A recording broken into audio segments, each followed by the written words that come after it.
A Fênix Audiolivros traz mais uma obra para você. Do autor Mahatma Gandhi. O livro A Única Revolução Possível é Dentro de Nós. Não é possível libertar um povo sem antes livrar-se da escravidão de si mesmo. Sem esta, qualquer outra será insignificante, efêmera e ilusória, quando não um retrocesso. Cada pessoa tem sua própria caminhada. Faça o melhor que puder. Seja o melhor que puder. O resultado virá na mesma proporção de seu esforço. Compreenda que, se não veio, cumpre a você, a mim e a todos, modificar nossas técnicas, visões, verdades, etc. Nossa caminhada somente termina no túmulo, ou até mesmo além.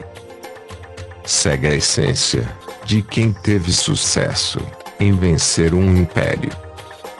Pensamentos de Mahatma Gandhi. 1. O desejo, sincero e profundo, do coração, é sempre realizado. Em minha própria vida, tenho sempre verificado a certeza disto. 2. Creio poder afirmar, sem arrogância, e com a devida humildade, que a minha mensagem e os meus métodos são válidos, em sua essência, para todo mundo. 3. Acho que vai certo método, através das minhas incoerências. Creio que há uma coerência que passa por todas as minhas incoerências, assim como há, na natureza, uma unidade que permeia as aparentes diversidades. 4. As enfermidades são os resultados, não só dos nossos atos, como também dos nossos pensamentos. 5. Satyagraha. A força do espírito não depende do número, depende do grau de firmeza. 6.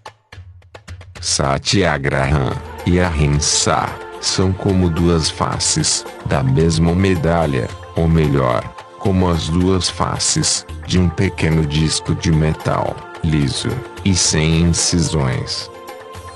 Quem poderá dizer qual é a certa? A não violência é o meio. A verdade, o fim. 7.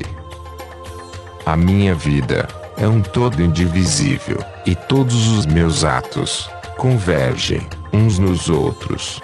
E todos eles nascem do insaciável amor que tenho para com toda a humanidade. 8. Uma coisa lançou profundas raízes em mim. A convicção de que a moral é o fundamento das coisas, e a verdade, a substância de qualquer moral. A verdade tornou-se meu único objetivo. Ganhou importância a cada dia. E também, a minha definição dela se foi constantemente ampliando. 9. Minha devoção à verdade empurrou-me para a política. E posso dizer, sem a mínima hesitação, e também, com toda a humildade, que não entendem nada de religião, aqueles que afirmam que ela nada tem a ver com a política. 10. A minha preocupação não está em ser coerente com as minhas afirmações anteriores sobre determinado problema, mas em ser coerente com a verdade. 11. O erro não se torna verdade por se difundir e multiplicar facilmente. Do mesmo modo, a verdade não se torna erro pelo fato de ninguém a ver. 12. O amor é a força mais abstrata, e também a mais potente, que há no mundo. 13. O amor e a verdade estão tão unidos entre si, que é praticamente impossível separá-los. São como duas faces da mesma medalha. 14. O ahimsa, amor, não é somente um estado negativo, que consiste em não fazer o mal, mas também um estado positivo, que consiste em amar, em fazer o bem a todos, inclusive a quem faz o mal. 15. O ahimsa não é coisa tão fácil. É mais fácil dançar sobre uma corda que sobre o fio da ahimsa. 16. Só podemos vencer o adversário com amor, nunca com o ódio. 17. A única maneira de castigar quem se ama é sofrer em seu lugar. 18. É o sofrimento, e só o sofrimento, que abre no homem a compreensão interior. 19. Unir a mais firme resistência ao mal com a maior benevolência para com o malfeitor.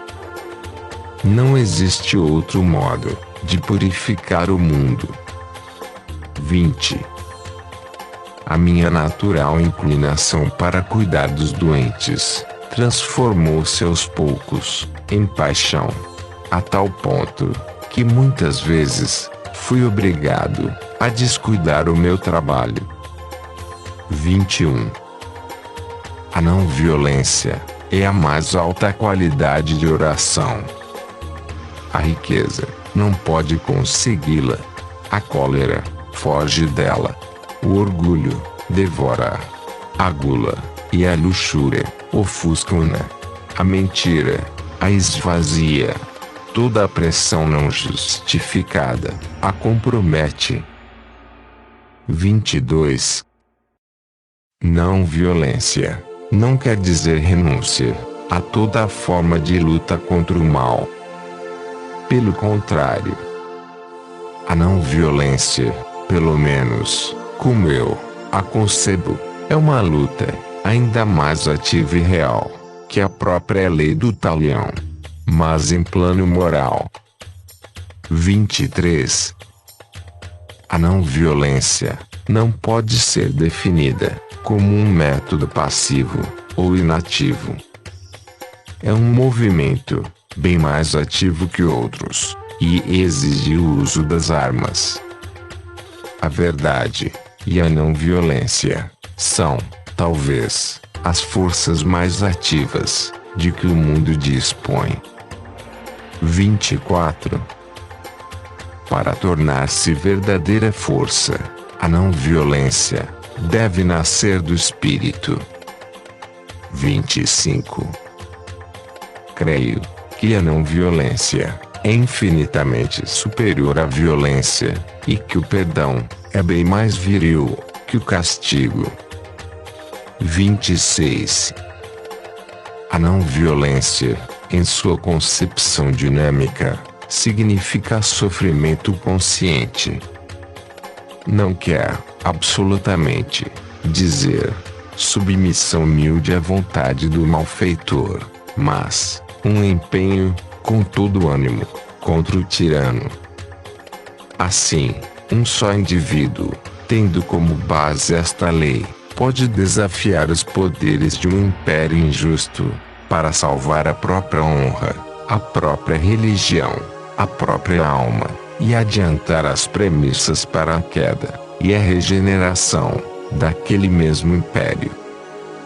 27.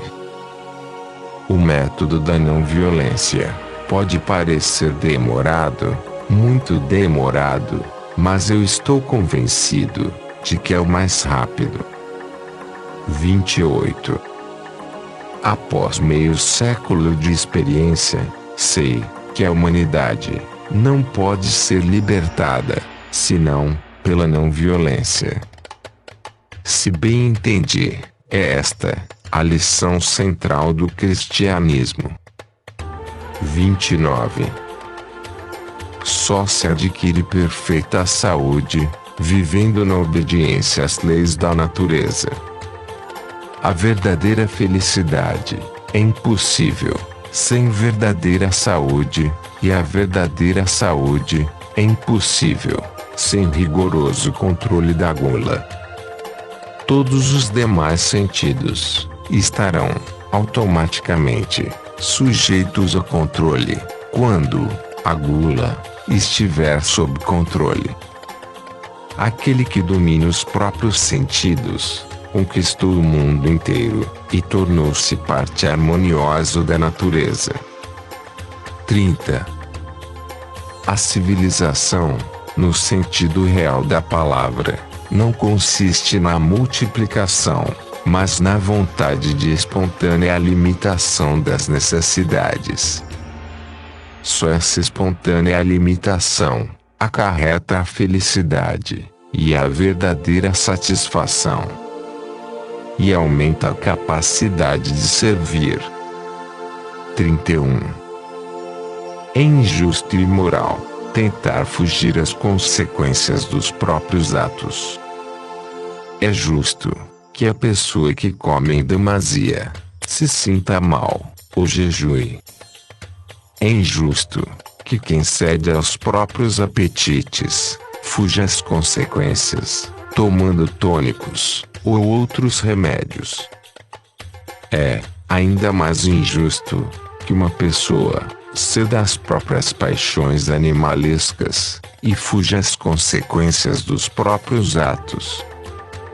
A natureza é inexorável, e vingar-se-á completamente de uma tal violação de suas leis. 32. Aprendi, graças a uma amarga experiência, a única suprema lição: controlar a ira. E, do mesmo modo que o calor conservado se transforma em energia, assim, a nossa ira controlada pode transformar-se em uma função capaz de mover o mundo. Não é que eu não me ire ou perco o controle. O que eu não dou é campo à ira. Cultivo a paciência e a mansidão e, de uma maneira geral, consigo. Mas, quando a ira me assalta, limito-me a controlá-la. Como consigo? É um hábito que cada um deve adquirir e cultivar com uma prática assídua. 33. O silêncio já se tornou para mim uma necessidade física e espiritual. Inicialmente, escolhi-o para aliviar-me da depressão. A seguir, precisei de tempo para escrever. Após havê-lo praticado por certo tempo, descobri, todavia, seu valor espiritual. E de repente, dei conta de que eram esses momentos em que melhor podia comunicar-me com Deus. Agora, sinto-me como se tivesse sido feito para o silêncio. 34. Aqueles que têm um grande autocontrole, ou que estão totalmente absortos no trabalho, falam pouco. Palavra e ação, juntas, não andam bem. Repare na natureza. Trabalha continuamente, mas em silêncio. 35. Aquele que não é capaz de governar a si mesmo, não será capaz de governar os outros. 36. Quem sabe concentrar-se numa coisa e insistir nela como único objetivo, obtém, ao cabo, a capacidade de fazer qualquer coisa. 37. A verdadeira educação consiste em pôr a descoberto, ou fazer atualizar, o melhor de uma pessoa. Que livro melhor que o livro da humanidade? 38. Não quero que minha casa seja cercada por muros de todos os lados, e que as minhas janelas estejam tapadas. Quero que as culturas de todos os povos andem pela minha casa, com o máximo de liberdade possível. 39. Nada mais longe do meu pensamento que a ideia de fechar-me e erguer barreiras. Mas afirmo, com todo o respeito, que o apreço pelas demais culturas pode, convenientemente, seguir, e nunca anteceder, o apreço e a assimilação da nossa. Um aprendizado acadêmico, não baseado na prática, é como um cadáver embalsamado, talvez para ser visto, mas que não inspira, nem nobilita, nada. A minha religião proíbe-me de diminuir ou desprezar as outras culturas, e insiste, sob pena de suicídio civil, na necessidade de assimilar e viver a vida. 40. Ler e escrever, de per si, não são educação. Eu iniciaria a educação da criança, portanto, ensinando-lhe um trabalho manual útil, e colocando-a em grau de produzir, desde o momento em que começa a sua educação. Desse modo, todas as escolas poderiam tornar-se autossuficientes, com a condição de o Estado comprar os manufaturados. Acredito que um tal sistema educativo permitiria o mais alto desenvolvimento da mente e da alma.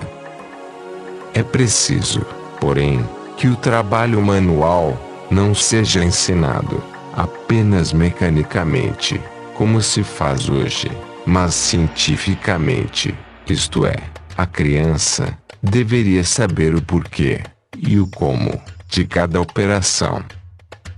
Os olhos, os ouvidos e a língua vêm antes da mão. Ler vem antes de escrever, e desenhar antes de traçar as letras do alfabeto. Se seguirmos este método, a compreensão das crianças terá a oportunidade de se desenvolver melhor do que quando é freada, iniciando a instrução pelo alfabeto. 41. Odeio o privilégio e o monopólio. Para mim, tudo o que não pode ser dividido com as multidões é tabu. 42. A desobediência civil é um direito intrínseco do cidadão. Não ouse renunciar, se não quer deixar de ser homem.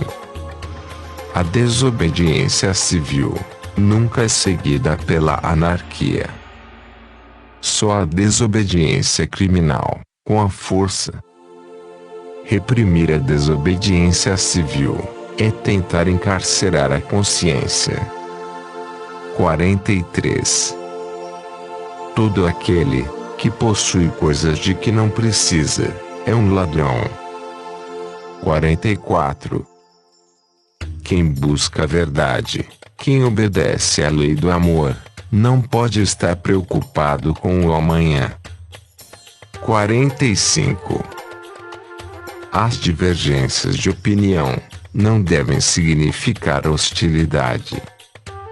Se fosse assim, minha mulher e eu deveríamos ser inimigos figadais. Não conheço duas pessoas do mundo que não tenham tido divergências de opinião. Como seguidor da Gita, Bhagavad Gita, sempre procurei nutrir, pelos que discordam de mim, o mesmo afeto que nutro pelos que me são mais queridos e vizinhos. 46. Continuarei confessando os erros cometidos. O único tirano que aceito neste mundo É a silenciosa e pequena voz dentro de mim. Embora tenha que enfrentar a perspectiva de formar minoria de um só, creio humildemente que tenho coragem de encontrar-me numa minoria tão desesperadora. 47. Nas questões de consciência, a lei da maioria não conta.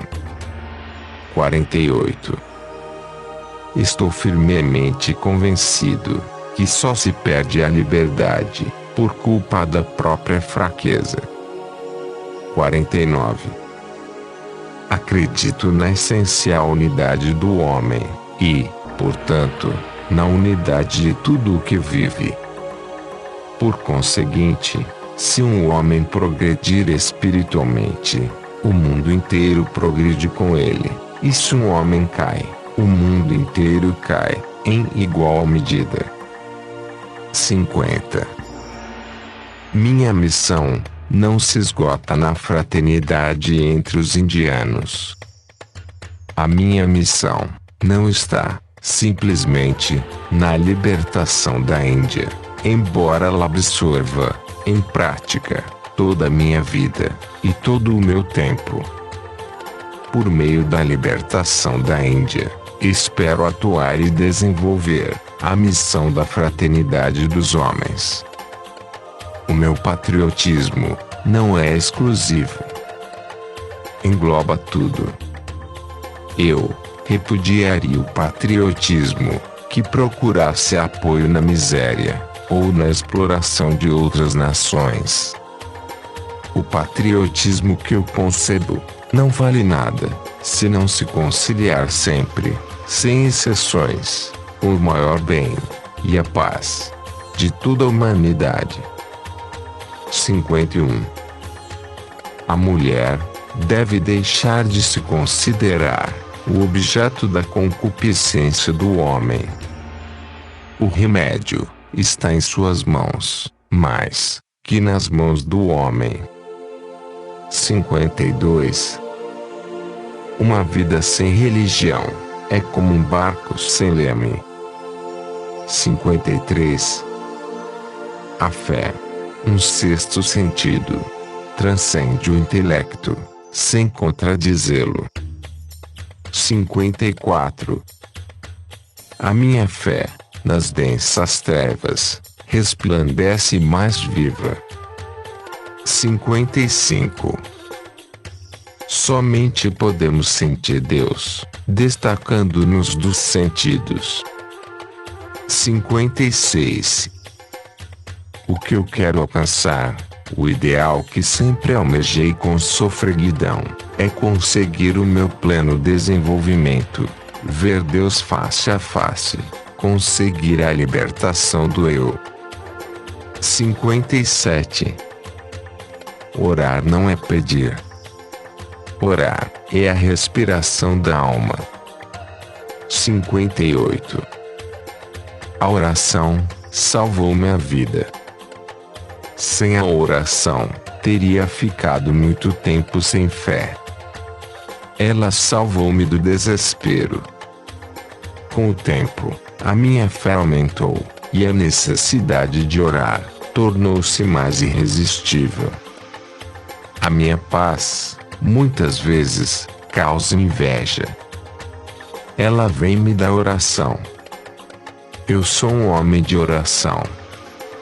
Como o corpo, se não for lavado, fica sujo, assim a alma, sem oração, se torna impura. 59. O jejum é a oração mais dolorosa, e também a mais sincera e compensadora. 60. O jejum é uma arma potente. Nem todos podem usá-la. Simples resistência física não significa aptidão para o jejum. O jejum não tem absolutamente sentido sem fé em Deus. 61. Para mim, nada mais purificador e fortificante que um jejum. 62. Os meus adversários serão obrigados a reconhecer que tenho razão. A verdade triunfará. Até agora, todos os meus jejuns foram maravilhosos. Não digo em sentido material, mas por aquilo que acontece dentro de mim. É uma paz celestial. 63. Jejum para purificar a si mesmo e aos outros é uma antiga regra que durará enquanto o homem acreditar em Deus. 64. Tenho profunda fé no método de jejum, particular e público. Sofrer mesmo até a morte, e, portanto, mesmo mediante um jejum perpétuo, é a arma extrema do Satyagrahi. É o último dever que podemos cumprir. O jejum faz parte de meu ser, como acontece, em maior ou menor escala, com todos os que procuraram a verdade. Eu estou fazendo uma experiência de ahimsa, em vasta escala, uma experiência, talvez, até hoje, desconhecida pela história. 65. Quem quer levar uma vida pura, deve estar sempre pronto para o sacrifício. 66. O dever do sacrifício não nos obriga a abandonar o mundo e a retirar-nos para uma floresta, e sim, a estar sempre prontos a sacrificar-nos pelos outros. 67.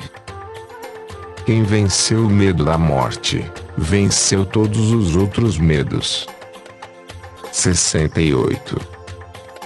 Os louvores do mundo não me agradam. Pelo contrário, muitas vezes me entristecem. 69. Quando ouço gritar Mahatma Gandhi, cada som desta frase me transpassa o coração, como se fosse uma flecha. Se pensasse, embora, por um só instante, que tais gritos podem merecer meu Swaraj, conseguiria aceitar o meu sofrimento. Mas quando constato que as pessoas perdem tempo e gastam energias em aclamações vãs e passam ao longo, quando se trata de trabalho, gostaria que, em vez de gritar em meu nome, me acendessem uma pira fúnebre, na qual eu pudesse subir, para apagar uma vez por todas o fogo que arde o coração. 70. Uma civilização é julgada pelo tratamento que dispensa às minorias. 71. Sei, por experiência, que a castidade é fácil para quem é senhor de si mesmo. 72. O Brahmacharya é o controle dos sentidos, no pensamento, nas palavras e na ação. O que a ele aspira não deixará nunca de ter consciência de suas faltas, não deixará nunca de perseguir as paixões que se aninham ainda nos ângulos escuros de seu coração, e lutará sem trégua pela total libertação. 73. O Brahmacharya, como todas as outras regras, deve ser observado nos pensamentos, nas palavras e nas ações. Lemos na Gita, e a experiência confirma-no todos os dias, que quem domina o próprio corpo, mas alimenta maus pensamentos, faz um esforço vão. Quando o espírito se dispersa, o corpo inteiro, cedo ou tarde, o segue na perdição. 74. Por vezes, pensa-se que é muito difícil, ou quase impossível, conservar castidade. O motivo desta falsa opinião é que, frequentemente, a palavra castidade é entendida em sentido limitado demais. Pensa-se que a castidade é o domínio das paixões animalescas. Esta ideia de castidade é incompleta e falsa. 75. Vivo pela libertação da Índia, e morreria por ela, pois é parte da verdade. Só uma Índia livre pode adorar o Deus verdadeiro. Trabalho pela libertação da Índia, porque o meu Swadeshi me ensina que, tendo nascido e herdado sua cultura, sou mais apto a servir a Índia, e ela tem prioridade de direitos aos meus serviços. Mas o meu patriotismo não é exclusivo. Não tem por meta apenas não fazer mal a ninguém, mas fazer bem a todos, no verdadeiro sentido da palavra. A libertação da Índia, como eu a concebo, não poderá nunca constituir ameaça para o mundo. 76. Possuo a não violência do corajoso. Só a morte dirá: se me matarem, e eu, com uma oração nos lábios, pelo meu assassino, e com pensamento em Deus, ciente da sua presença viva no santuário do meu coração, então, e só então, poder-se-á dizer que possuo a não violência do corajoso. 77. Não desejo morrer pela paralisação progressiva das minhas faculdades, como um homem vencido. A bala de meu assassino poderia pôr fim à minha vida. Acolhê-la-ia com alegria. 78. A regra de ouro consiste em sermos amigos do mundo e em considerá-lo integralmente como a família humana.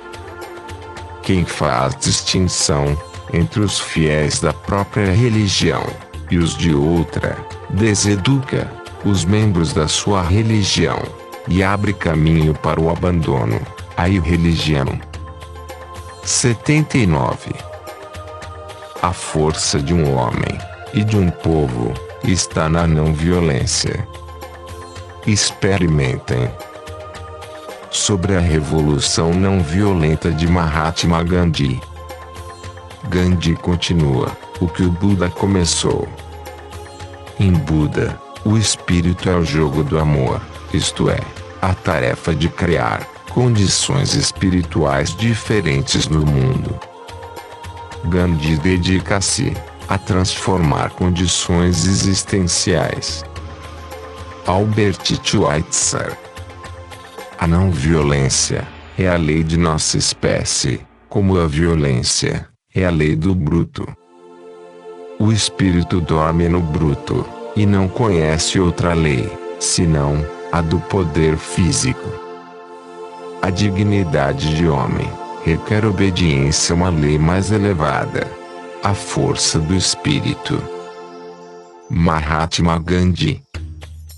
Se o homem apenas percebesse que é desumano obedecer leis que são injustas, a tirania de nenhum homem o escravizaria. Mahatma Gandhi.